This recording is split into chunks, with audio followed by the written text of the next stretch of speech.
លើមួយខ្សែនៅភូមិលងហាតឃុំកោះជុំស្រុកកណ្ដៀងខេត្តពោធិ៍សាត់ថ្ងៃអង្គារទី17ខែមិថុនាឆ្នាំ2025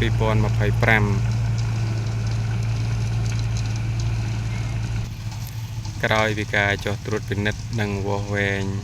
របស់លោកមេឃុំឥឡូវឃើញថាគ្រឿងចាក់កំពុងតែឈូសឆាយ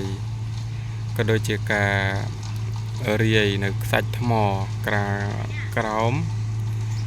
នឹងធ្វើការចាក់បេតុងនៅផ្លូវមួយខ្សែនេះប្រជាពលរដ្ឋយើងមានការត្រេកអររីករាយបន្ទាប់អំពីការសាងសង់នៅផ្លូវមួយខ្សែនេះហើយយើងនឹងបានសំណុកសុខស្រួលជាងមុននៅក្នុងការធ្វើដំណើរតែកុំធ្វើប្រហែស